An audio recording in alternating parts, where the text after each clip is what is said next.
Hey, boys and girls, weather report for March 9th, 2022. And don't forget buffaloes and bunnies. We have to remember the buffaloes and bunnies. Yeah, I remember them fondly. Do you? Yes. Except the one that was in the middle of the road the other day when I was driving by. I don't remember that fondly. Yep. So it is the official position of this channel that DNA is a code. But if you say it is literally a code, well, then you're wrong. And if you say, oh, it's not just a metaphor, well, you may be right about that. But if you say it's not an analogy, then you're wrong. I will say it's a code in the sense explained by John Perry on his Stated Casually channel. He puts a good perspective on that. Does he? Yes. Now that you mentioned it, we're going to want a link for that. Well, we linked it in a previous YouTube. Yeah, many moons ago. Yeah. John Perry has a good talent for explaining things, and he's had interviews with Richard Dawkins that were just nice and casual discussions, but it talked about in what way you can construe DNA to contain a code. Yeah. And he compared it more to like signaling than actual language.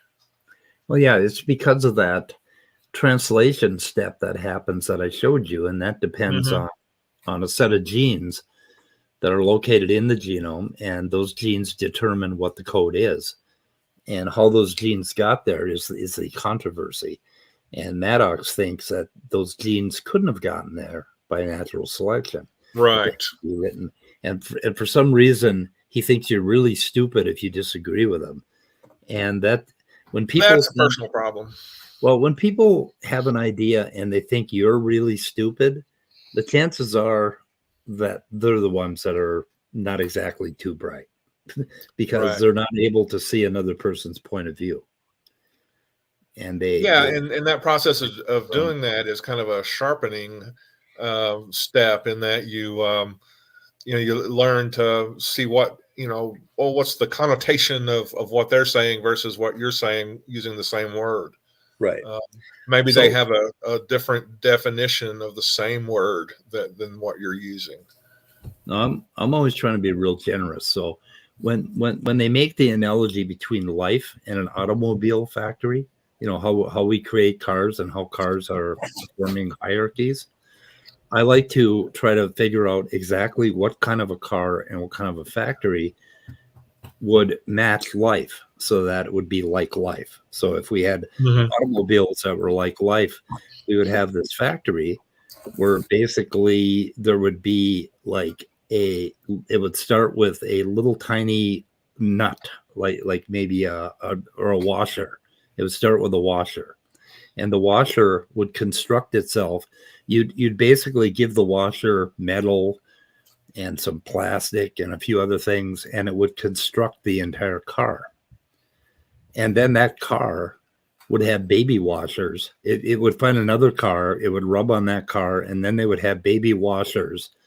And when they had the baby washers, they would copy their blueprint from themselves onto the baby washer, except that they wouldn't do it too carefully. There'd be mistakes. So the baby washer would be slightly different, and that would pop out on the factory floor, and it would create another car, basically, in that car. But I'm getting ahead of myself. Okay, after the washer turned into a car, the car has to leave the factory, and it has to drive around the back of the factory. So say it's a Chevrolet, and it's driving around the back of the factory. Well, it's out in the environment. And it could be that it's snowing, it could be a hurricane, it could be raining, it could, could be a high humidity. And before it gets around to the point where it meets the other car and it makes baby washers, it dies because it wasn't capable of driving in the snow, right? So it might die. And then another car would come out behind it that had very slightly different wheels and it was better in the snow. So that snow would mate and have baby washers, and they would go back into the plant and create another car. But even worse yet, if this car was a Chevy, okay, when it went out into the parking lot, not only could the snow get it, but a Ford could come along and eat it. So a Ford, I mean, if it wasn't fast enough, a Ford would beat it and it would come up and eat it, so it wouldn't make babies. Wow. So only really fast cars that, basically develop because of these little copy errors would be able to outrun the Ford, and they would actually get the mate and create another washer, which would go back into the Chevy plant. So, I mean, if in that respect, if they mean, or like, if they think cars do that, then yeah, they might have something. What do you think, Andrew? Yeah, Andrew came in, took us Is that this a good long to analogy? acknowledge it. Hello. Did you Oh, follow and me? Andrew is filling the absence of his name Yes. across the bottom. So it is, how do we return labels back? Is it because you have that picture up of the YouTube channel? I don't know. It's really funny. I literally came in with that as my my screen name, and then I'm like, where is my name? Oh, yeah, I got to turn names back on. So it was a literal and figurative meaning. I think I turned names off. Yeah. So does the name feature cause it to like use more gas or something in the StreamYard engine? Maybe. No, it blocks my video. You see where it says Oh, I see. Yeah, I see what you're talking about. Yeah, so I shut it off. So anyway, did you hear my car analogy, Andrew? Yeah, I kind of, well, to be honest, zoned off because you were adding so many caveats to it, and I kind of got your point there. Okay. The cars are a lot more nuanced than life. So in the I think the point got across. Probably less nuanced because the car creates itself from a washer. You just add plastic and metal. But yeah, that's why I meant, like, if you had all these complexities, then you get life. But the car obviously isn't alive. Right. And then, other cars can chase it down and eat it or infect it or whatever. And so when it goes out into the environment, and then the other thing is outside of the factory where it has to mate, things are constantly changing. So, the earth might be changing overall. And so eventually a car from 1920 probably isn't going to survive in 1974, right? Or to 2022. It's going to have to evolve a little bit in order to survive. Well, see, the point you're trying to make, SFT would respond with, well, you're just adding reproduction, and that makes things needlessly more complicated for the evolutionist. But that's in a sense, that's the whole clinch pin that decides, That's why they're so full of shit, because they want a simple story that fits into a Sunday school pamphlet, rather than what's really going on. And worse yet, okay, why would the Ford have tires and a steering wheel? I mean, how would that happen? So obviously the Ford and the Chevy would have had to have eventually split off from the same washer, right? Because there would have to be some reason for them to be similar. So, right? So we're looking at how evolution works, basically. And of course, they would say, oh, yeah, that's ridiculous to think, that a washer could create itself. Well, we have one example of a little thing that creates itself, and that is a zygote. And every time something is born, every time a new life is hatched, we can see it and we can verify it empirically that it all happens naturally without God's intervention. The only thing that we can't say happens naturally is the zygote before it. But then the zygote before it implies that there's a zygote before the zygote before it and before that zygote. So it goes all the way back. So basically, you use inference to figure out what's happening because we can see right before our eyes that zygotes create cats and humans and chimpanzees. And we've seen this over and over, and we can verify that empirically. There's nothing supernatural involved in embryogenesis.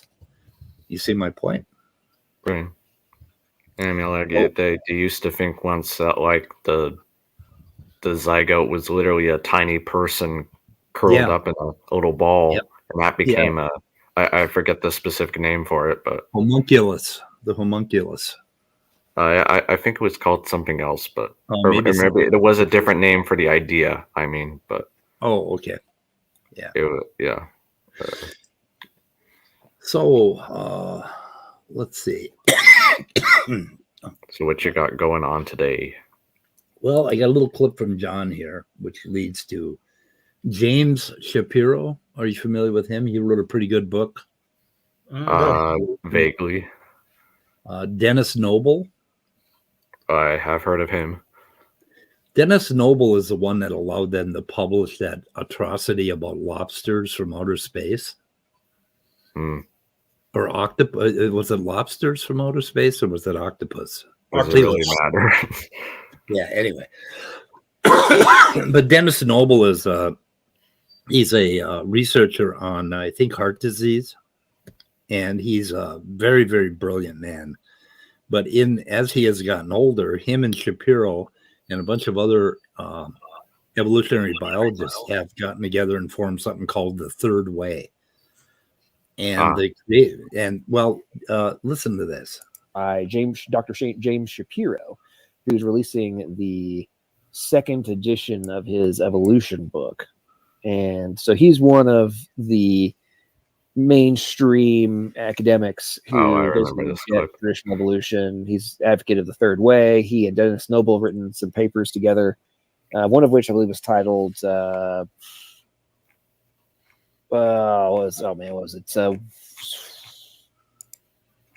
why aren't mainstream academics telling the truth about evolution?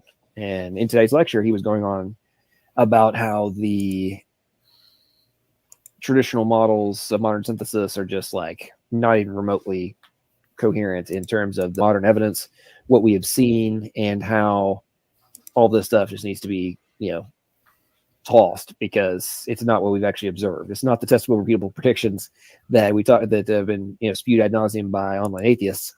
It's like, hey, this is what we're actually seeing. And one of the very interesting things he was talking about was how dramatically different ERVs are. So I think it was interesting because TJump obviously brought that up in tonight's debate, and he was making a very clear distinction of just how dramatically different human ERVs are versus like mouse ERVs, and how the functions are so significantly different, and how they're vital in many cases. I haven't looked into that. I'm not aware of mouse ERVs being different than chimp ERVs, and I couldn't find the video he was talking about with James Shapiro. But anyway, I did go and find the papers. And let me just say right off the bat that what John just said about the whole modern synthesis just shows that he doesn't understand what the heck he's talking about, because that's not how scientific models overturn each other, so to speak. Yeah, and these guys like, no one's saying that the modern synthesis is just bunk all of a sudden.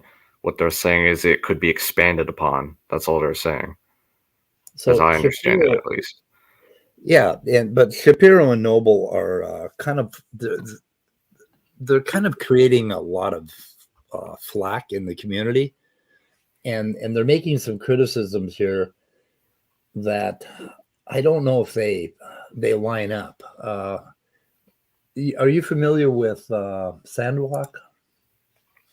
I've looked at some of their pages. Yeah. Okay, here's Sandwalk. Yeah, and there we go. This is. Let me see here. I gotta make this smaller. Okay. More delusions of James Shapiro and Dennis Noble. And this guy, Larry Moran, does a scathing review of Sandwalk, or of that paper that they just did, basically. claiming that what they're attacking here is a straw man. And I think that he's right about that, because what they're going on about is textbooks, like basically senior high school textbooks on evolution, claiming that it was all just nothing more than random mutations and natural selection that did it. And of course, for the last 40 years, the last 60 years, since Barbara McClintock, they've known that it was a lot more complicated than that. Right. So anyway, I've linked all this stuff in the description. I mean, the modern synthesis is from the 1940s, 50s. So. Right. Yep. And that's when population genetics was really got going, or was really the big thing back then. Yeah, let's see, what is their conclusion here? Okay, the conclusions. Molecular biology and genome sequencing have given a new way of documenting hereditary change throughout the long history of organic evolution. The genomics-based data clearly reveal a wide range of cellular and biochemical processes for creating hereditary variation, other than mutation, other than single nucleotide variation, or SNVs. So they're, let's see, adaptive mechanisms, modern was formulated. So they're talking about the modern synthesis, which is pretty fucking old. Haven't we? Okay, now we have the extended synthesis, which is what Noble and Shapiro are talking about. Yeah, and all I think there's like some debate whether it's really like an extension or like an entirely new synthesis. I think there's still some controversy there, but don't quote me on that. Right. Well, they but say the elements have been put together and recognized. At least they're just not. It's kind of more semantics. Like, do we really need a entirely new synthesis kind of thing? Like, no one's arguing that these things don't exist, obviously. So they say the campaign to sustain the modern synthesis causes a real harm in a number of different ways. Well, who is behind the campaign to keep the modern synthesis? As simple as it is, I don't know what they're talking about.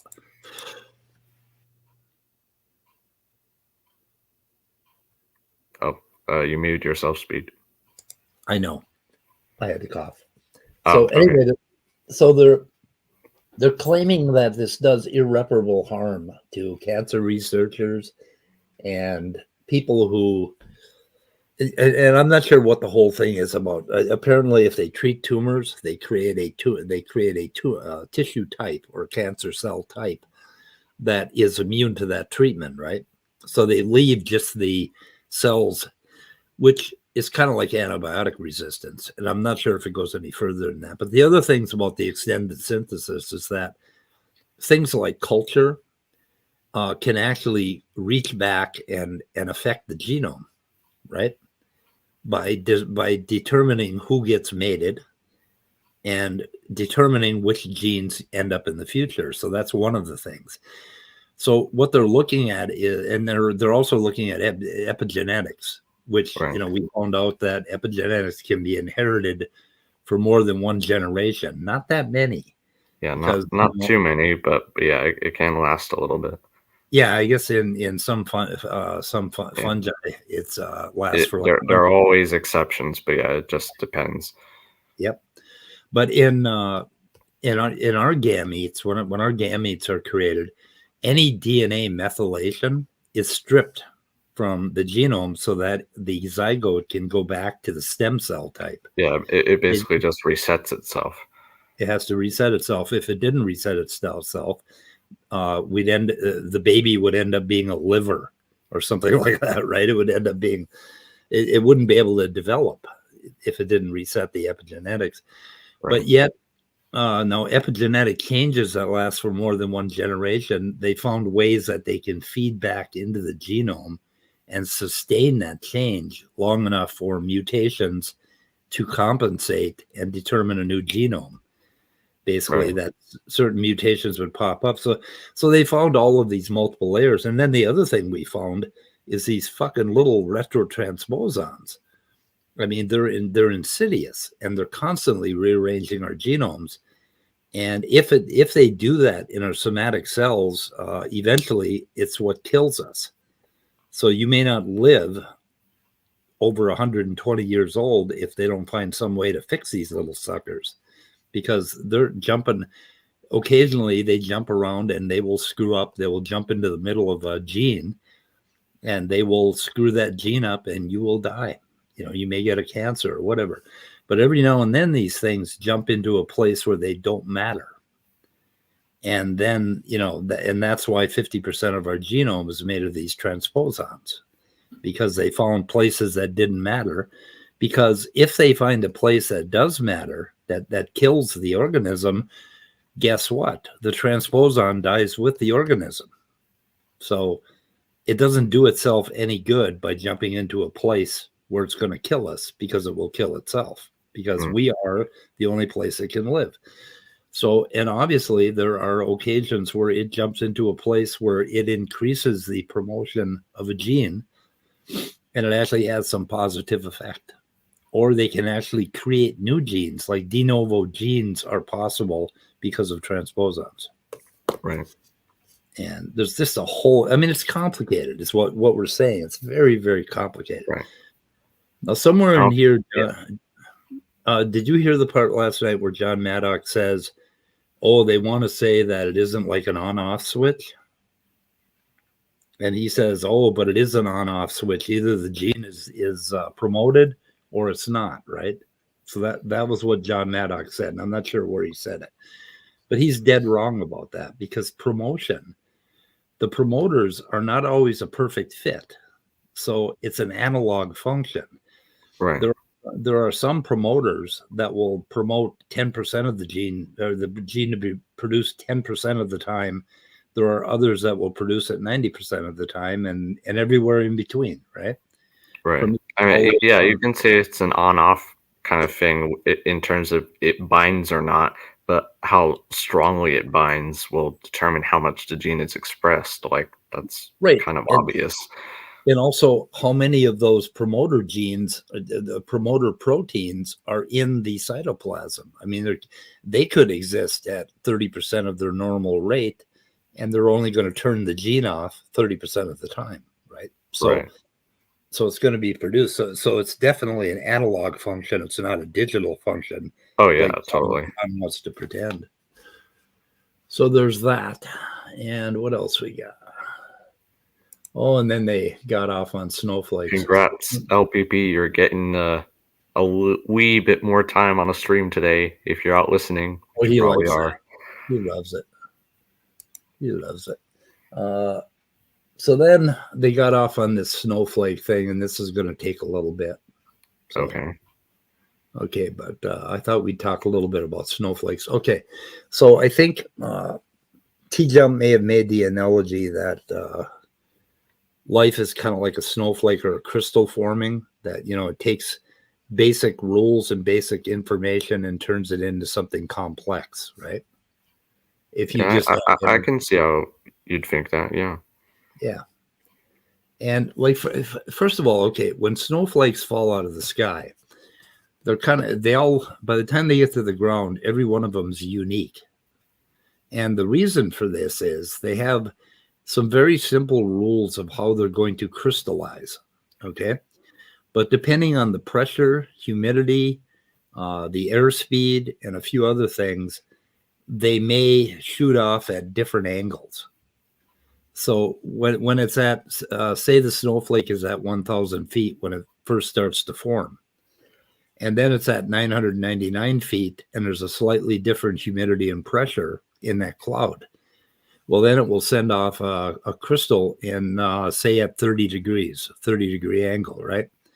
And then it falls to 998, and the pressure changes again, and now it sends off a crystal at 33 degrees. Okay. So it goes from 30, so it goes 30 degrees and then 33, and then maybe it goes 60 degrees the next foot or two.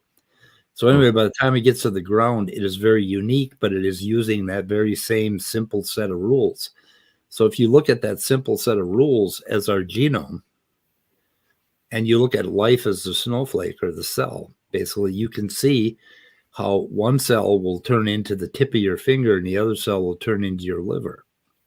Right. Because they've gone through a different gradient of, a different environment, and they will keep modifying according to that environment. And by the time 9 months rolls around, we have a fully formed human being. By the time 0 feet rolls around, we have a fully formed, unique snowflake. So Right.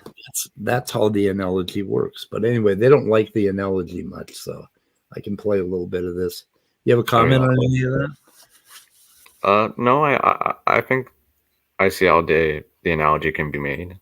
Like, Yep. just I guess it's kind of a bit of structural thinking, rather than adaptive thinking. But Yeah, I think, like, at least in a sense, living things are at least partly the result of physical laws acting in different ways. Yeah, and they're less stochastic than a snowflake. So 2 humans are going to turn out mostly the same. But my nose is probably bigger than your nose because I'm Russian. But Right. I don't know if you're Russian. That's where the genetic component comes in. Yeah, and that's where the slight stochastic changes come in too. Right. If your mom drank coffee, you may have a slightly different nose than you do now, or whatever. If the snowflake was at a different temperature or pressure, you may have a slightly different snowflake. But now the interesting thing about snowflakes, when you think about that snowflake that started at 1,000 feet and it went to 999 and then 998 and then all the way down to like 540, by the time it gets to 540, it is not just what happens at 540 or not just what happened at 1,000 feet. It's what happened at every step in between that made that snowflake the shape that it is. So it's accumulating a history of complexity. And that's exactly how life works. Yeah, pretty much. Yeah. And that's really an interesting thing to contemplate because it makes a difference. Okay. I'm going to play this. Okay. And, again, it's something we hear over and over again from the YouTube atheists of how, ERVs are the be-all proof beyond all doubt of the evolutionary theories, and just not the case. But what's up, Ray? How you doing, brother? Welcome to the stream. How are you doing tonight? Very sure you got the right clip. The debate at the hour of 1 hour and 18 minutes with 0 seconds. He says, like, the axis of energy can add complexity to the crystals, and this is just jargon for, like, it's just chemicals, bro. Well, and that's what I was going to try to touch on. So that argument confirms that DNA is in fact computer code. Because even, again, the primitive, freaking just pathetic by comparison human code is still, it has a hardware substrate. You still need germanium and copper and all kinds of quote unquote chemicals to allow binary technology to work. God's technology is just light years ahead of ours is all. It's still code. God. Yeah. So these arguments proved it. Well, what gets me too is and by the way, Joel, if you didn't see it, I had the opportunity to interview Perry Marshall. Nice. That was a phenomenal interview. And he's actually coming back on the 25th. I'll have another interview, which I'm really excited about. We're going to review his paper on. His paper sucks. I mean, there are some good things about it. It is kind of a good read, but for the most part, his paper sucks. And the new model he's presenting, which is cognition, code, chemicals versus chemicals, code, cognition. Yeah, flipping the entire script. Obviously, which we agree upon, right? Like cognition must exist in order for code to exist, and then the medium the code's applied to is irrelevant to whether or not you had to have the cognition prior to the formation of the code, right? Right. So that is fundamental information science. Perry Marshall is an intelligent design guy, but he won't admit it. He won't call himself that. Interesting trick that some of them have. That's how they get their foot in the door. That's right. Yep. He's presenting a formal argument, though, in relation to biology. And his formal argument sucks. What was I going to say? Forgot now. Anyway, Bubblegum, what was the timestamp you were telling me? I'm pulling it up right now. So 1 hour and 18 minutes. Let's see here. We'll listen to A it. final word. Go ahead. Oh yeah, we can obviously see things are growing in Oh, wait a minute. complexity. Like Let's start with generations from Adam, and our DNA code is degrading. It's not improving. And so the law of entropy is true. Adding more sunlight is going to make it worse. You're going to get a sunburn. So add energy doesn't help. Dropping a hand grenade into a pile of sticks will not build a house. Adding energy, it takes intelligence. Okay, dropping a hand grenade into a cloud is not going to build a snowflake. I'd like to point that out. You know, I don't want to go into what Kent is saying right here. You take the sticks and turn them into something useful. Oh, Leo's It takes here. intelligence Hello. to get the clay out of the ground and turn it into a salt shaker. It takes intelligence. Okay. It does not take intelligence to graduate from school these days, but it does take intelligence to build things. Okay. So Obviously, it doesn't take intelligence to build Dinosaur Adventureland. that's my case. Go ahead. Thank you there, Dr. Dino. And Tom, question was for you. If you want a final word, go ahead. Oh yeah, we can obviously see things are growing in complexity. Like all life grows. You start from a kid form, and then you grow and add complexity to your life form. Crystals add complexity from the beginning. Things organize all the time. If you add energy to the system, it can organize. If there's excess energy in the system, so it's pretty obvious how this is possible. Life can organize in the system if excess energy is being added to it by, like, I don't know, the sun. Okay, so that's what Tom had to say. Okay. Yeah, like just making the point there, like, this is a fantastic point because, of course, adding energy to a pre-existing system, adding more energy can lead to greater complexity. And just to show that, like, you can have these different nodes in the universe. Basically, we're going from, I guess, top down to the smallest scales imaginable, like where galaxies interweave and where they kind of crisscross in these large clusters. That's where you get large galaxies that can support more stars and probably more planets. And then around stars, of course, another source of energy, you can get planets which can support life, and so on and so forth. So I don't think Kent knows what he's talking about here, because of course adding more, I mean, of course, like, adding energy to the system and just like blowing it up isn't going to do anything. Yeah, with But a I don't hand think grenade. that's what he's talking, what TJump is talking about here. What he's talking about is, if you have these hubs basically of increasing matter and energy, you can get greater amounts of complexity from that system in those regions. Yeah, if you want to get a woman pregnant, you use sperm. You don't stuff a hand grenade up there. Right. Well, another thing to demonstrate bad. this using the exact same thing as entropy is, if you were to take the universe and just to use an analogy with, like, paint as matter and energy, if you were to just smear red paint all across the universe, then there would be no gradient, there'd be no color or difference or anything. And if you were to do the same thing and just have an evenness of matter and energy across the universe, then that would do nothing. Right. Yeah, there's this tension between homogeneous and heterogeneous. Okay. If the Big Bang had somehow expanded things so that everything was exactly the same distance from everything else, then nothing would have happened. It would just kept expanding evenly, right? So there had to be some sort of noise or basic, what we call information. There would have to be some difference in this, the beginnings of it. So it obviously came from some structure that created that initial heterogeneous mixture of helium. Yeah, there was some initial fluctuations in the density in different places, and that created an energy flow. Right. Because things from a higher concentration go to lower concentration. Like, this is not that difficult to understand because it happens all around us all the time. It's how things work, basically. Right. It's how life works, basically. Takes energy and gives off heat and sound and just excess entropized energy. That's probably a dumb word, but whatever. Yeah, that sounds good. I like it. Leo's probably going to get mad at me for that. Yeah. Sorry, Leo. Okay.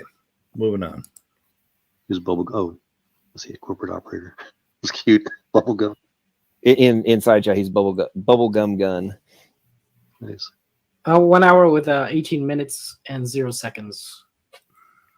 1 hour, 18 minutes. Okay, let's see here. Okay, now I think he plays the TJump thing that I just played. That's how I would encourage you to turn that argument around for you, John. That they confirm the point.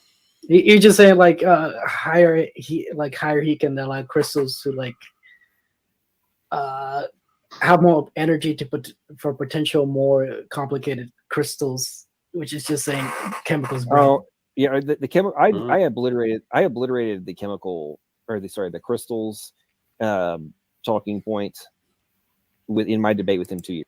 John obliterates a lot of things inside of his own mind, but they don't often land outside of his mind. Yeah, that's like tabloid talking, just to get a headline or a click or whatever. It's like a mini explosion going off in his mind. He's like, I've had a revelation. And everyone else around him, oh, that's nice, bro. I'm just going to pat you on the head. World Wrestling Federation or WW, I forget what it is. That's that kind of talk. Yeah. Obliterate. Years ago. And they all atheists continue to use the crystals argument as like that explains the information, all that kind of stuff. It's like, no, it doesn't. There's nobody in their right mind who knows anything. I appreciate that the snowflake crystals are encoding, transmitting, and decoding information. But you know that they are those few rules, those orbital, basically the orbital configuration of the water molecule is what determines the rules for the system. And what creates the complexity is the interaction between the environment, like I explained, the pressure, the humidity, and whatever, and those rules that decides which direction that snowflake is going to head off in when it starts crystallizing, right? Right. And it's going to keep changing as it goes down. And that's the way life works too. Life comes out into an environment. Life probably wouldn't work if things changed as fast as things change for a snowflake, right? But fortunately, our environment changes a little slower than that. And life has a chance to adapt, that sort of thing. But it's a really good analogy, actually. Yeah. Well, John's going off on his whole code thing, which isn't, as far as I know, what TJump was talking about. So, right. Like code doesn't have anything to do with entropy. Well, maybe in a basic sense, but like, what does code have to do with the second law of thermodynamics? Yeah. Well, the code, the DNA code basically sets up the rules for the system, part of them, but only a very small part of them. Because, I mean, there are a whole lot of other physical rules inside of a zygote than just the DNA, just the coding DNA. And the only place the code applies is in that 1.5% of coding DNA, right? The code doesn't fucking apply for RNAs, for small RNAs, for microRNAs, for any of that stuff. It only applies to that little piece. Hey, if we have time earlier, or would you mind letting Leo on, or do you have other stuff you want to do? Or, I guess because I know you want to go over the thing that I had with John, right? The conversation, or were you going to do that some other time? We can do that now. As soon as I've only got 2 minutes left here. I just wanted to get to the part where, Joel. Yeah, not trying to rush you or anything. Sorry. Oh, you only got 2 minutes left. So Joel is on here, and Joel claims to have launched satellites, and worked in a number of different scientific disciplines. Like doesn't he claim that a lot? Like he designed semiconductors, and he was a nuclear physicist, I think. And yeah, he's on here, and he says something a little later, and I want to ask you, when you hear it, is this something that a scientist would say? Okay. We got about 2 minutes left. You know where that really comes from, though, right, John? Oh fuck I've read something on this one. It's fiction. Okay, It's okay, pure I got fiction.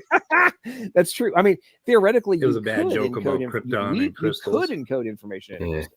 Well, even But- if you could, so this is the point. Even Superman and his dad, they theoretically could encode anything in any substrate, but it's still information transfer. Somebody outside of the crystal had to embed that information into it. Yeah, like Yeah, watches, exactly. like the timing, the frequency of watches, the quartz crystal. That's our imposing of our subjective ideas on it. All right, let's hear what TJump had to say. Oh, Okay, and skip this. so this is it's pretty odd. I don't know. This Random zone, right? Okay, so what I just took from that is I think that TJump may have been doing some drugs. Did you see his eyes? Like holds in there for a second, right? When Like he did say he was like getting over his depression in the beginning. Like, well, how did you do that? Probably drugs. Okay, well, I don't want to bash on TJump because Thank you. but I still think he's a little strange character. But the whole, and this is what drives me up the wall is, crystals can continue to form and expand and grow and all this kind of stuff. It's like, okay, but that's not the formation of encoded information. Well, not only that, we don't have any observable, scientific understanding of how that would happen. So what I would categorize. Okay, that was it. We don't have any observable scientific understanding of what would happen. Would a scientist ever say that? Observable scientific understanding of what would happen. Yeah. I Wait. just thought, what the hell are you talking about? We don't have any observable understanding of what would happen to a crystal. Observing things that we see in the present, not what's going to happen. What? I don't know. Anyway, I'm so confused. yeah, I'm Joel. Is he talking about like a God the Gap? Sorry, I'm totally lost there. I don't know what the fuck he's saying. He is so full of shit that it's just absolutely amazing. It just blows my mind. I love listening to Joel when he goes on. He says the damnedest things. Yeah. Or just to add on to Leo's comment in the side chat. Yeah, John also had the charity to say because, well, speed. Yeah, I don't want to bash after he accused for a him of month. having- Yeah. So anyway, TJump solved his depression problem by having by changing his life. He sat down and he lost weight and he changed his life, and his depression went away. And he started his YouTube channel sort of as a remedy. Oh wait, is John attacking like his? That seems a bit. He was saying he looked stoned because he thought his eyes were bulging. I don't think he was just making. Yeah, I don't want to bash TJump, but he did. Yeah, and he was implying that because he took antidepressants, he looked funny. And I don't think I don't remember TJump saying that he took antidepressants for his problem. Yeah. But even if you take antidepressants, and even if there are symptoms, what the hell? I mean, that's a path of treatment, and it works on a lot of people, and it doesn't work on a lot of people. So if you're taking medication for depression and it has side effects, nobody should be made to feel ashamed of that, or like they're taking an inferior method. And I imagine it makes me wonder if the person who said that and commented on it thinks all you got to do is pray to Jesus and your depression would be going away. And if it's not going away, you're not praying to Jesus enough. Okay, I didn't timestamp it, but later on, Jungle Jargon comes in. He talks about how his future self visited his past self, but his future self had schizophrenia, and his past self apparently didn't have schizophrenia.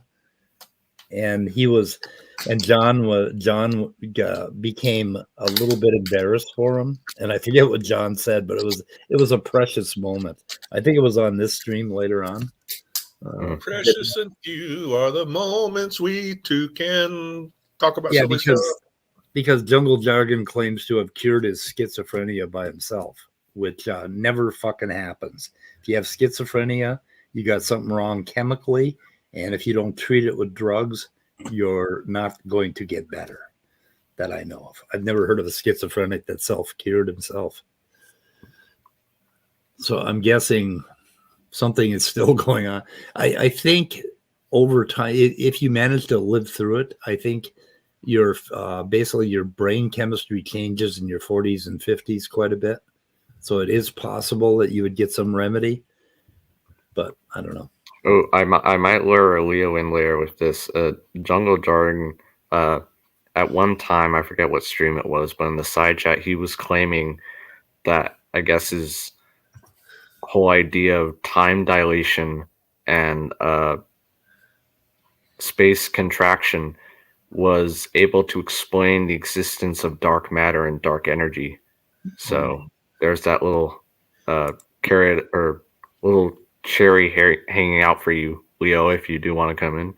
Yeah, wink, wink. I posted the link out in public chat. Oh, okay. And I pinned it. So anyway, Let it Andrew, be known that I am not forcing Speed to do anything here. you are twisting my arm, Andrew. That's right. Oh. You big bully. My arm feels I'm twisty. sorry. My arm feels twisty. Okay, so did you want to comment on your experience? Okay, first of all, John thought you were picking on his DNA code thing. Right. That was the precious part. Well, I kind of get it because I use the term code analogy, but like that was just because I had limited characters in the side chat. So yeah, I mean, I couldn't make infinite posts, so code analogy, the code analogy you just used. I mean, I could have been more specific, but I like how I used that specific phrase, and he immediately jumped on it. That was kind of hilarious. Do you happen to know the timestamp where you asked for time to explain yourself and then you did? I don't know. Where was it?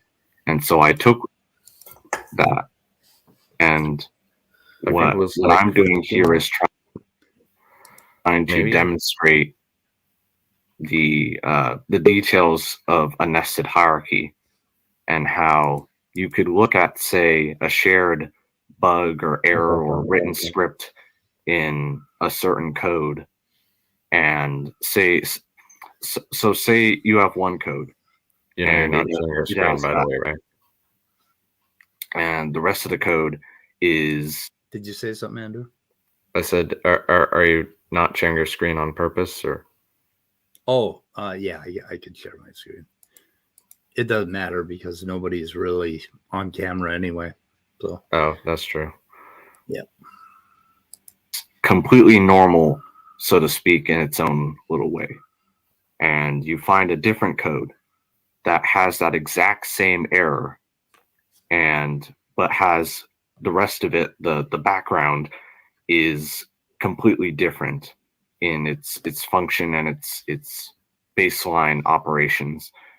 And say now you have a third code that is also the same as the second one in its background operations, but does not have the error or the exact same error as the first one.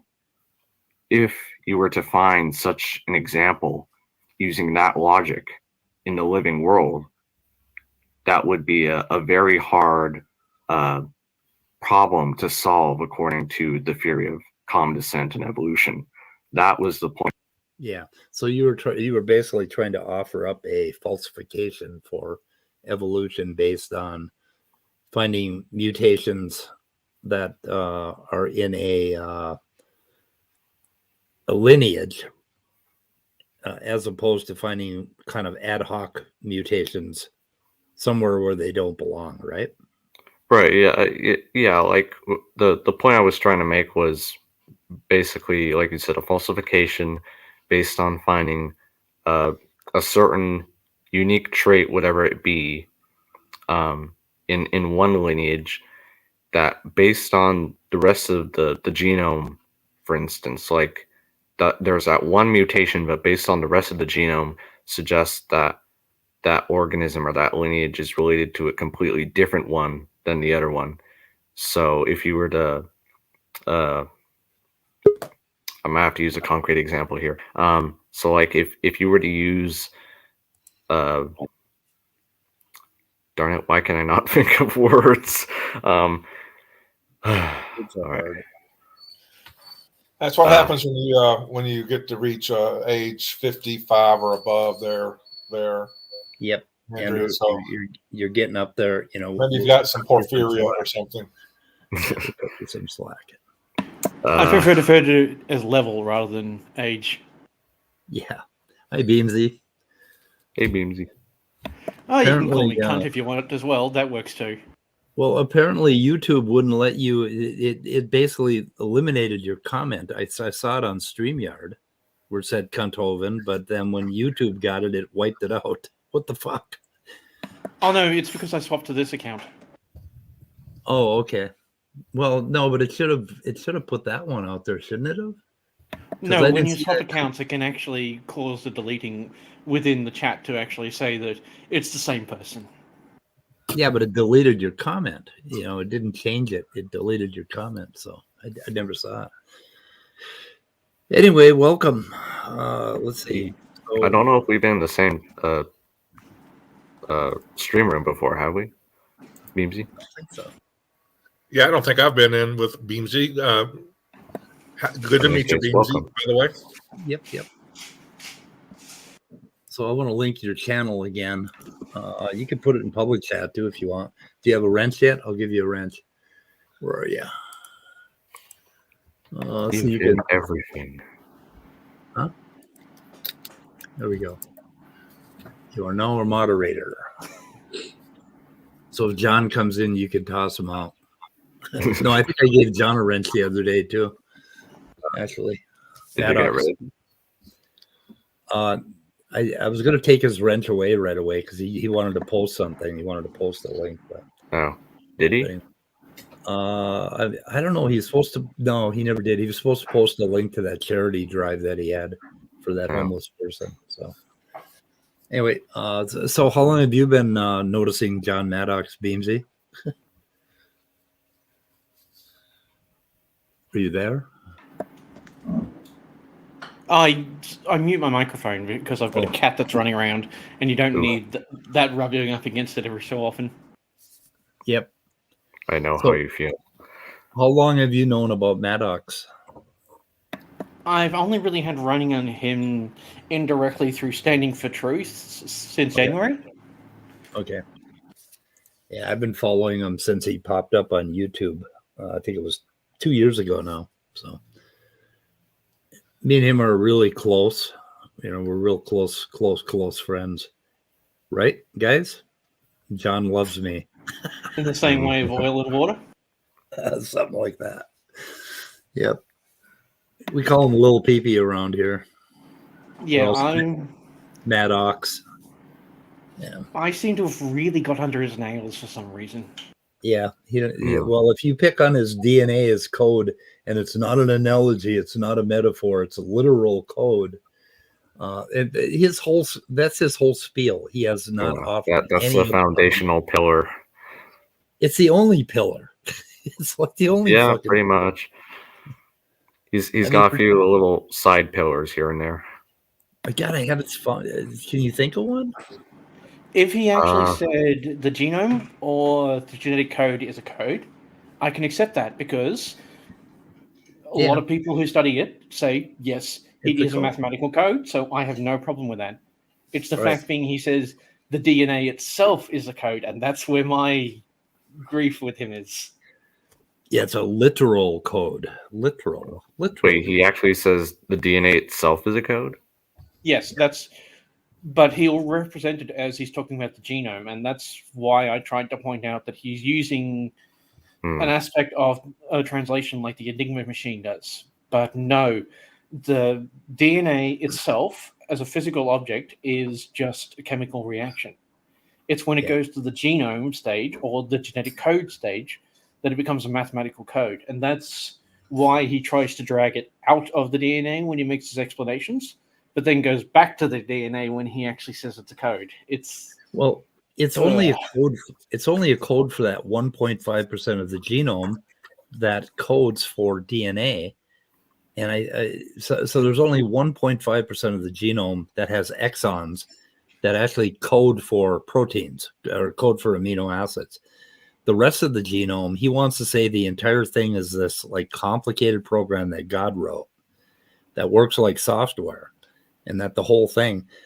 And you can support that. The creationists support that by looking at the complexity of what the entire genome does. Because even the huge areas of long tandem repeats and short tandem repeats, where you have repeated code, even those things have some function in the cell, in how the chromatin is arranged in the nucleus. So, I mean, you can make the case that it's all functional, but you can't make the case that it is all conserved, which is what he does. He thinks that every single nucleotide has to be in the right order. Otherwise, you got genetic entropy. Okay. So they believe that mutations are the code disappearing, that it's evaporating, and that God's wonderful plan that he created with Adam and Eve is slowly eroding away.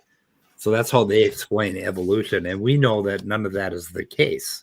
Well, the aspect you were talking about within the genetic code is something that I haven't really studied at all. So yeah, that area I have no way to talk about. I can talk about the genes themselves because I understand the chemistry. Yep. And I can talk about how the genes actually build up with the mutations. It's that middle bit that I don't have an understanding of. And that's where he relies on his information. Yeah. Well, he'll talk about things like ribosomal pausing, which is something we discovered in a couple of proteins where basically the code, the third nucleotide of the codon oftentimes doesn't matter. It doesn't matter what you change it to, you'll end up with the same amino acid. But there are some cases where that actually slows down the translation and it allows the protein to fold in a way that it should fold. But anyway, we've only found empirical evidence of that happening in a handful of cases. For the most part, it doesn't matter. And most mutations are neutral. They don't matter. But I think he's trying to make the case that it's just like really brilliant program that we're just now understanding, or current research is just deciphering, that sort of thing. And his little bum buddy standing for truth actually says that they seem to be really. Yeah.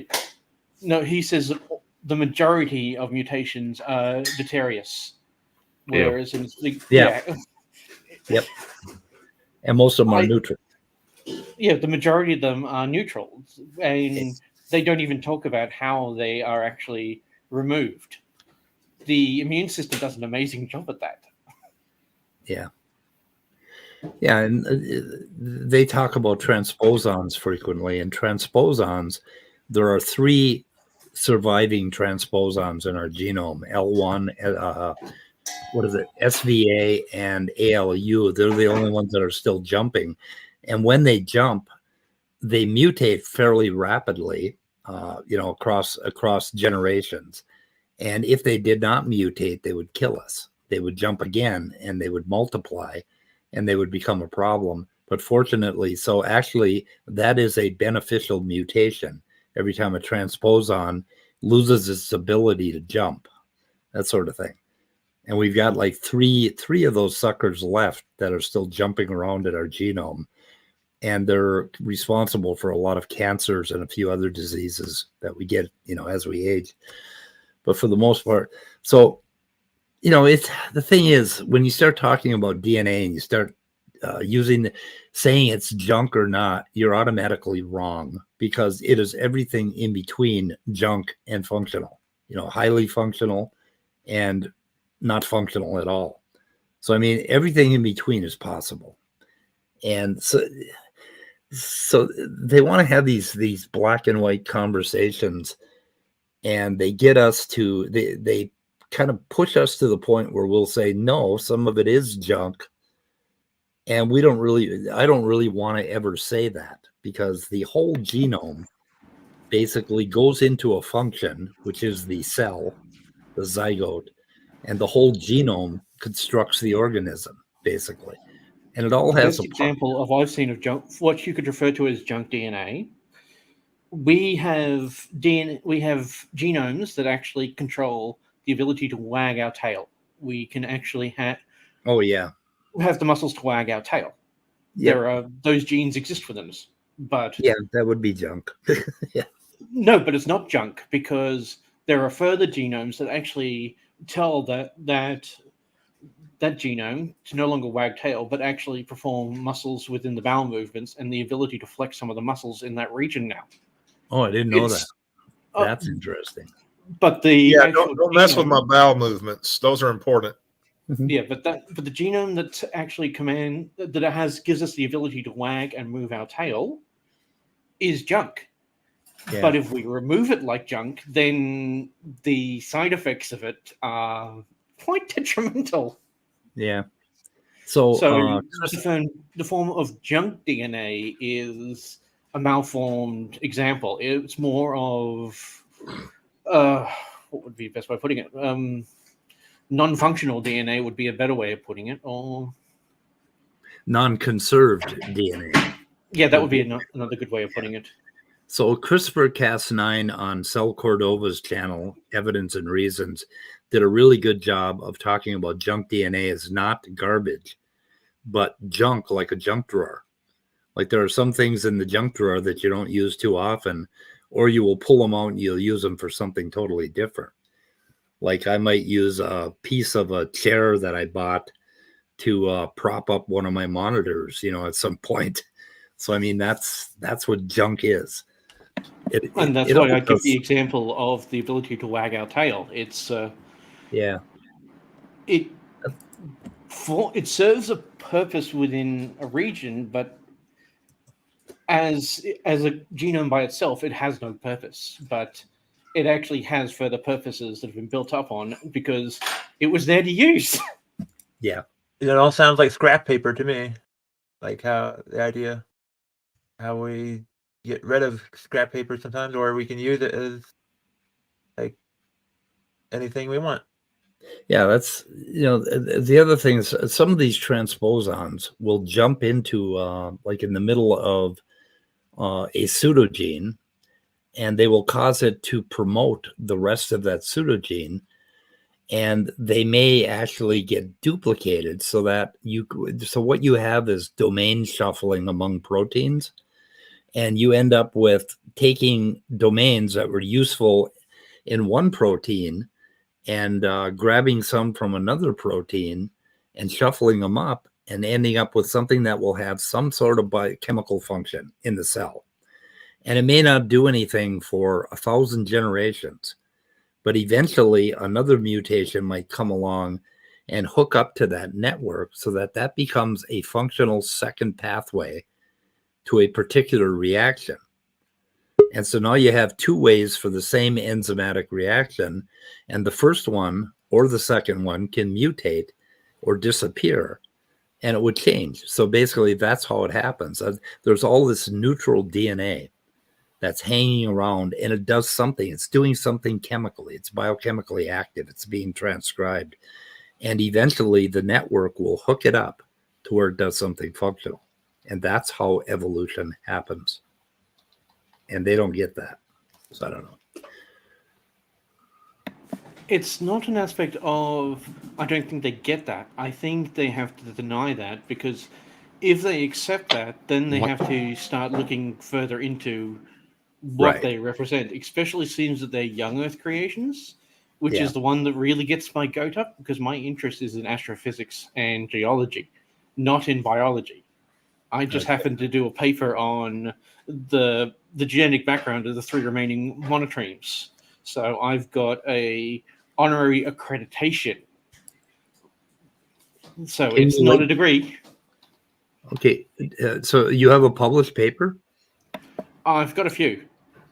Oh, you should link them for us so that we can take a look at them. It's more just in the aspect of I'm one of the co-publishers of a couple of papers, and the one that in biology is just basically a background history of the 3 surviving monotremes and how they actually ended up where in the world they are. Okay, cool. Hi, Leo. Leo is our resident physicist. I'm not a physicist. In the making. I'm not in school to be a physicist either. Yeah, but you're working on it. What am I working on? Learning. Well, yeah, I learn and study physics. I'm not a physicist. That makes you a physicist. No, it doesn't. Yeah, it does. So what about my website? What do you mean by physicist? Somebody who can think and learn about physics and create and basically develop ideas, do creative work in physics. You know. Yeah, I don't do that. Well, I don't work in physics. Probably not. And if I do, it won't be in the United States because not only do they not pay for schools, but their schools are massively over fucking rated anyway. Yeah, you probably got to quit drinking and eating potato chips. Just check out my website. I linked your stuff. And I linked your stuff, Top Dog, in our description, as I always do. It's a 24/7. You can write comments and. Oh, you stupid piece of fuck! Whatever I'm you want. sorry. I'm yelling at my piece of fucking shit, worthless ass MacBook. It changes fucking settings at motherfucking random. I'm on my Pixel book right now because I thought that my audio jack was fucked up on my MacBook, but I guess somehow it randomly out of nowhere by magic, I guess, decided to adjust the balance to be more on the left than the right. I have never fucking once ever touched that slider. Speed, do you know of anything that would automatically randomly change the balance? No. Jesus. I'm so fucking. The only reason I go with Apple is because PCs are even more shitty. They're more evil. Yeah. Back. Okay. So have you met Beamsy? We just lost Leo. We lost Leo. Damn it, they killed Leo. Have you met Leo Beamsy? No, I haven't actually met anyone you've had on the last few streams. Like I said, I've only really been doing this for fun and for myself. It's not to try and meet people or anything. It's just because I keep yelling at the screen, and I thought instead of just yelling at the screen, I'll put the microphone on. That's exactly how I started. Yeah. Become a member of my website. And you can Top do whatever you want. Are you plugging your website on my channel? What about it? Well, it's about science and rationality sometimes. So apparently adjusting the balance didn't do anything. So I'm going to be back. Oh, wait, no. Why? What the? Okay, talk. Leo, what the fuck? Now it's my headphones in and re-fucking the fucking balance bar back to where I had not ever set it after oh my God, I literally just want to throw this worthless fucking pile of trash. Okay. This is normally Windows does stuff like that, changing settings. Because Windows is shittier than Apple, but somehow Apple is trying to be more like Windows and just be complete and utter fucking buffalo shit. Yeah, I was just wondering if maybe they did an update and overrode a setting. If it's any consolation, I hope somebody shoots Tim Cook in the face and then like strangles him publicly. I hope that happens. If it's any consolation, Leo, it sounds like Mac is succeeding at being like Windows. Yes, they are. They're succeeding at being absolute fucking piles of massive fucking cow shit. This is why I use Linux. I don't have these problems anymore. Well, it's not that's not really what's going to be the problem. I could be operating Linux, but these are the system preferences for the it's a hardware computer itself. It must be. I guess they say let's automatically offset the balance on people's headphones just for shits and fucking giggles. This is why I'm a Marxist, dude. I can't handle these stupid, dumb, fucking worthless ass corporations. Get fucking rid of all of them. It's weird. It's weird to hear all this shouting without a debate. Is it okay if I say that? I want to say hi to Sygart. Okay. Hello, Cy. Anyway, okay, moving on. Where is Syed? Did he join? Yeah. I see Randolph. I see Beamsy. I see Top Dog. I see Scott. He's in the chat.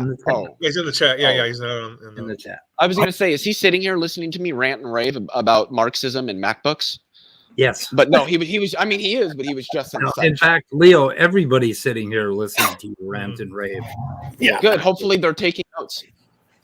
And by the way, we here at Answers on Atheism do not condone the murder of CEOs and corporate figureheads. You say we're hoping you're taking notes. I guess you're not advocating for paperless notes in this case.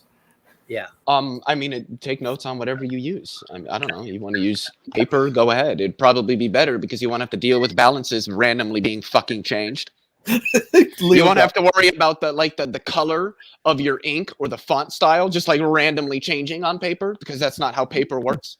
So we lost using a lot of drugs. Okay, we lost Andrew Cumming again. Uh-oh.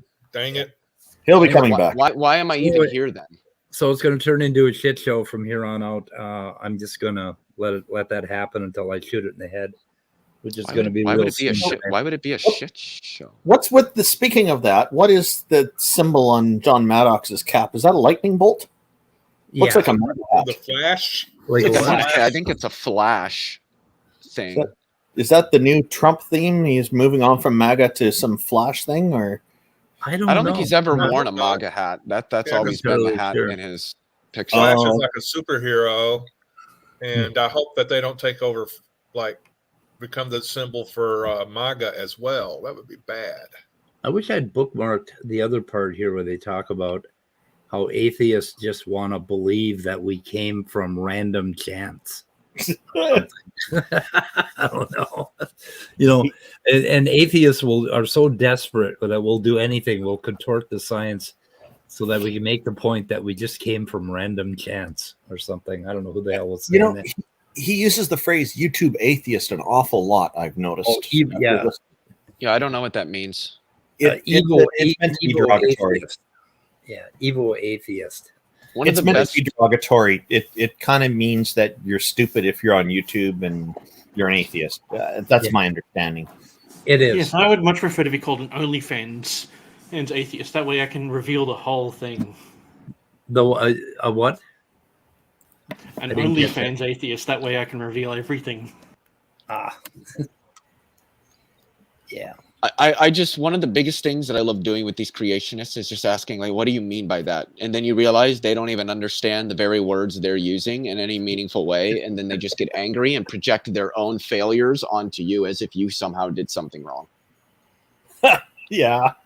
You also get the same thing with conservatives. These woke leftists, these wokeists out here. I'm like, what the hell does that word even mean?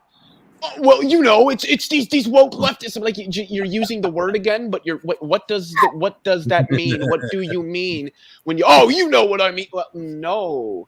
That's why you're asking. This is what I get on Discord all the time with these conservatives. They just don't know anything about anything. Oh, you're spending a lot of time in PNR, aren't you? Politics and religion. No. Or if you go, what do you mean? They'll go, Google it. I don't have to teach you. Google it. I'll be like, so you don't know what it means? I'll be like, well, I do. It's just like, so why can't you tell me? Well, because you don't know what it means, do you? Oh, they get really mad. But hey, it's not my fault. You're stupid.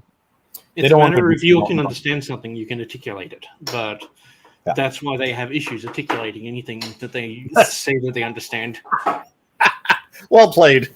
That was good. I'm sorry, I don't mean to sound condescending. It's just the way I speak. No, it sounded great. I liked it. I thought you delivered it very well. Yeah, it's hard not to condescend with these guys. But they say that the interesting thing is when you listen to Maddox, he says the things about us that I would like to say about him. And that has to give you pause. When both sides are saying the same things about the other side, I always stop and check my facts and, check where I'm at. But I'm not sure if he does the same. Well, I mean, you got to remember, I think he does because it's the guy that reads 10 papers a day. Oh, yeah, he reads 10 papers a day. Yeah, so toilet paper is counted as papers now? Yeah, I think so. I read one paper today and I had a hell of a time getting through that. It took me, I think if somebody was ever to make a parody account of John Maddox, they should name it John Happy Docs. Happy Docs. That would infuriate him, I'm sure. The other one that would be funny is John Google Docs because of the Google Doc that he has with all his oh yeah, Google Docs with all the sources in it. I mean, good on him for sourcing. I don't know. I know that Erica Gutsick Gibbon went through a lot of it and said that pretty much all the sources that she was able to get through do not support the statements that he's making. Which happens a lot with these. Kind of like with Otangelo. Oh, yes. Well, the That papers one- that I linked today, written by Shapiro and Dennis Noble, do not support what he was saying either. It's But- Mr. J. Sorry, Shapiro. Did you just say Ben Shapiro wrote a paper? Huh? No, he just said Shapiro. I'm trying to figure out the first name. John James Shapiro. I Shapiro. think. James. James. Okay, Yeah. so it's not Stuart Shapiro. Okay, never mind. Not Ben Shapiro either. Then good. I linked the paper in my description, so as I link everything I talk about. What about Ben Shabibu now? Hello, Mr. J. Ben Shap, I can't get my wife's pussy wet. Huh? Ew. Ben Shapiro. We're making fun of his name. I actually got a link to a video that has two guys that react to Ben Shapiro's sister's. What was that? What was her video on? Ben Shapiro has a sister. Yeah, that's the same question. Yeah. I had the same question, Leo. Are we sure that Ben Shapiro has a sister? Yes.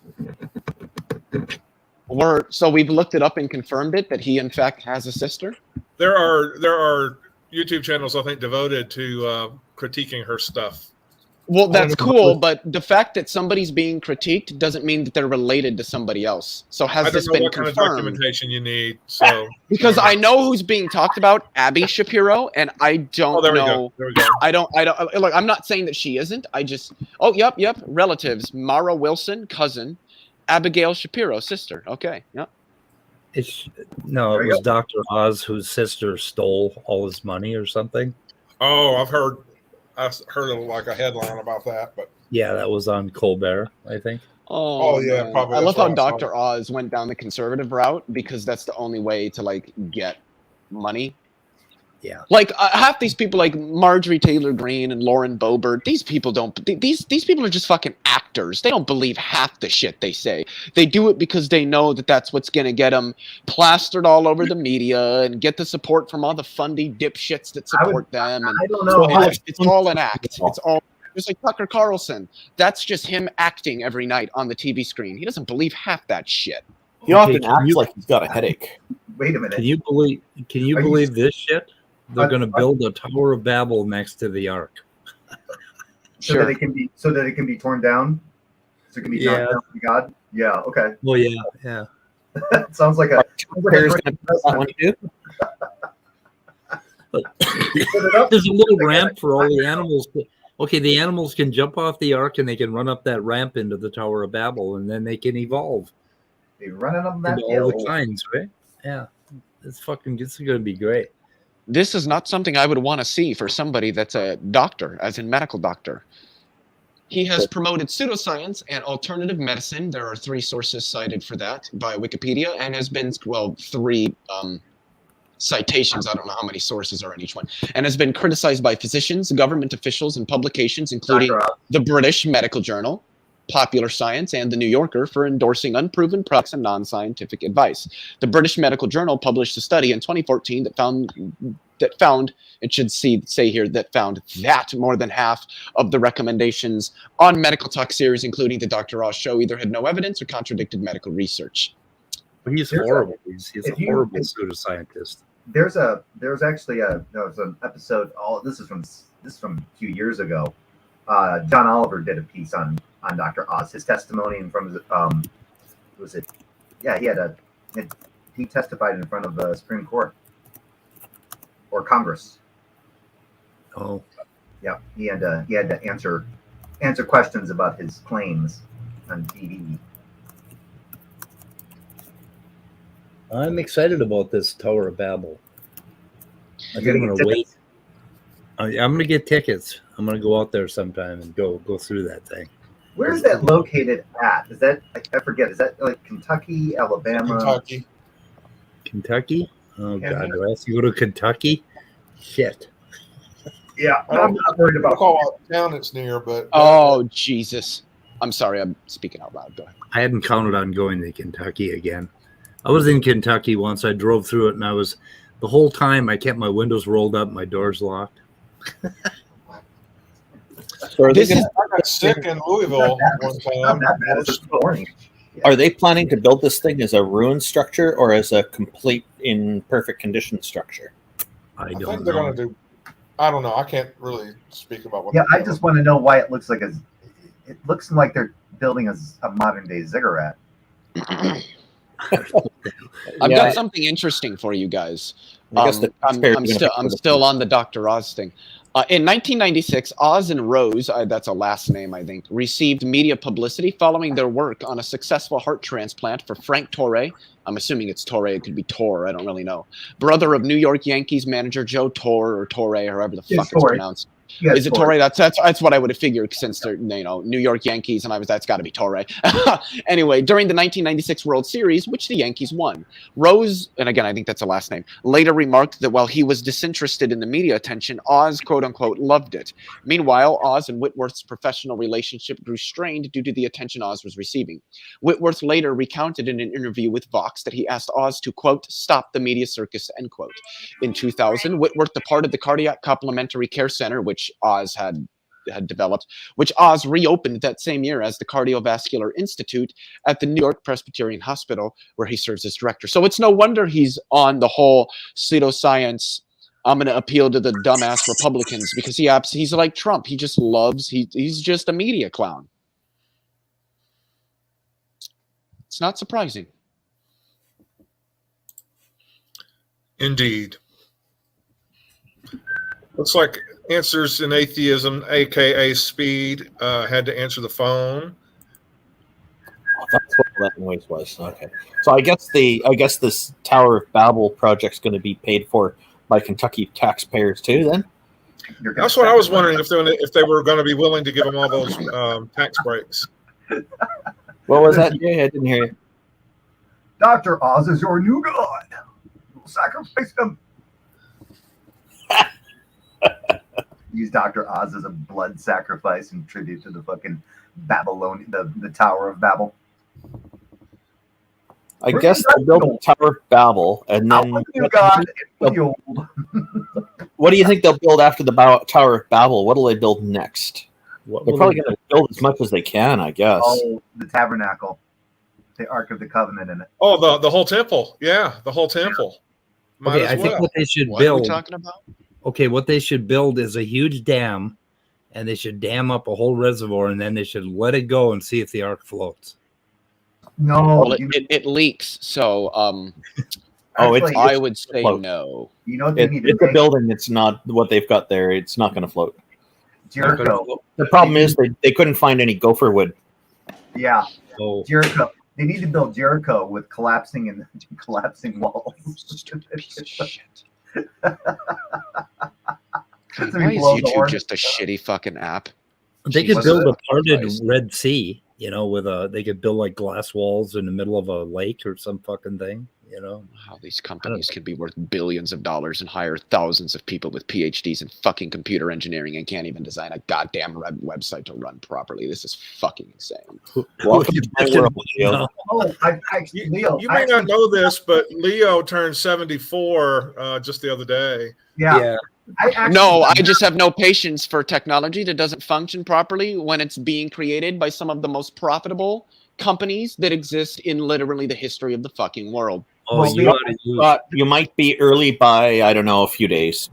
Leo, you ought to use Apple's iTunes TV. I don't use iTunes or Apple TV. God. Why would I do that? You can't stream live TV through Apple TV, I don't think. I paid $100 for The Office, and every time I left to go to YouTube and came back to TV shows and tried to reload it, I got to watch their little spinning bitch of a wheel for like 3 minutes before it could find where I left off. Well, guys, I already know who to blame for this. Jill told me in a comment that he taught computers. That's what's wrong with computers today. He's teaching the computers. Yeah, that explains it. Either that or Apple has secretly switched to using Microsoft technology. Yeah, maybe. Not sure. Anyway, boys and girls, I feel like shooting it in the head. I guess Andrew wasn't planning on coming back. What's that? Well, I guess Andrew alluded to this wanting me and him to talk about some aspect, some interaction he had with John, but he hasn't come back yet. Yeah. So I guess that's not happening. Yep. So Cygart stopped in right at the point where we quit putting out content. I hope you realize that, Cy. Go back and watch the beginning.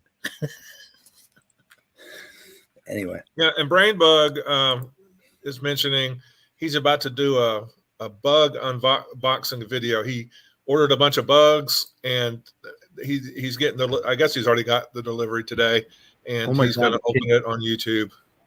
We got to find the link. We got to find a link for that. All right. Hope you got it in time. It'd be really disappointing. Open up that box. Oh my god. Okay, the strange perspective. Okay, upcoming. Let's see. Where's upcoming? Nope, he has no upcoming, so he doesn't have a link for it yet. I'll just put a link to the channel. He's probably just winging it. Huh? He's probably Is that a pun? Is that a pun? No, there was no dad humor involved in that. Oh. Now, Anyway, boys and girls, we are shooting it in the head right now. Bang, bang. So anybody do you have anything upcoming, Beamsy, Randolph? Anybody want to plug anything? I got nothing. I may be hosting a discussion between two intellectuals. One is named Eddie and the other is named Leophilius in the near future. We're just trying to figure out the schedule. And, yep. I forgot to tell you, Eddie told me he's got some interviews that he's got to get scheduled, and then he'll get back to me with a time where he can a time that works for him.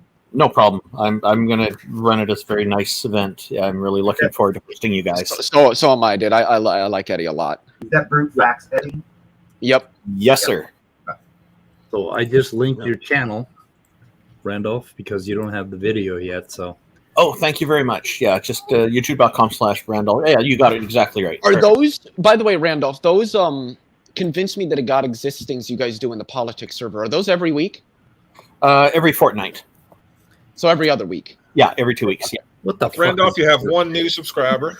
Because I left that server when I joined one of the voice chats, and they were having a discussion, and I was trying to, give my thoughts in a discussion, and then a moderator just muted me. Like, this, okay, no. If this is a one-on-one, then they need to go to the one-on-one voice chat, not in the open discussion voice chat where other people are allowed. So I'm just like, look, if this is a server where mods are just going to mute people who are trying to enter into a discussion in literally an open discussion voice chat, then fuck you guys. I'm not going to be a part of your server.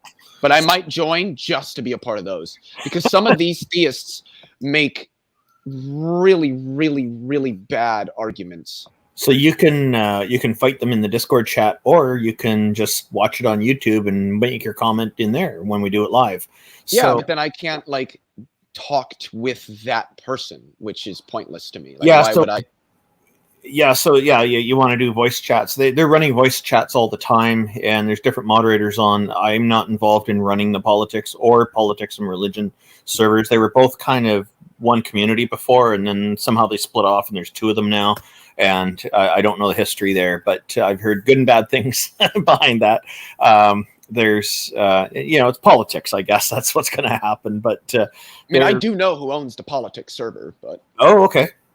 I mean, I don't personally know them, but I know who it is. I've seen them on some debate panels on Prime Kai, and I think he's been on a couple with Dylan Burns. It's Mr. Doobie, I believe, is his name. I think he's like a frog for an avatar or something like that. Okay, yeah, I think I've seen them around. This actually, we're getting a lot of really good feedback on it from atheists and theists. People seem to like it that we'll let people present their whole argument before we respond. The only time I'll interrupt is if I need them to clarify a word or something or what they mean as they're going along. Otherwise, we let them just talk away and talk what they... It's not like Matt Dillahunty where it's like, all right, guys, where literally the caller will say, I've got an argument and I'd like to present the whole argument before you respond. And they're like, all right, premise one, if a guy, oh, wait, well, hold on here. Wait, whoa, what do you mean by premise? Where are we going right now? Where's your evidence? I need to see and it's just like, oh my Yeah, that's why I don't watch the Atheist Experience anymore, because well, it's a circle jerk. Well, There's to nothing be but- fair, I'll but say an that's an exaggeration, but I have noticed that kind of stuff does go on, though. They do kind of cut the argument short. And like myself, I want to hear the whole thing come out, even though I can already identify premise one as a problem. I want to hear the whole syllogism. And then what's interesting is they'll end up sometimes saying, oh, I want to pull out the first premise then. And for that, my response would normally be, okay, if you want to change your whole syllogism, let's do that on another show. We'll get on to our next person here, and we'll see how it goes. And otherwise, it can just drag on, right? Yep. Yeah. But I was Okay, watching. let's something. take everything else to the back room. I am going to end the show. Okay. Thank you very much. Actually, Christopher, I've everybody- watched the show a lot, and it's funny that there are people that were a part of the ACA who You're still agree with talking, me. Leo. You're still So talking. yeah, it's that is how Matt behaves, and he's not the only one. Stay Okay. curious. Goodbye, cruel world. Bye.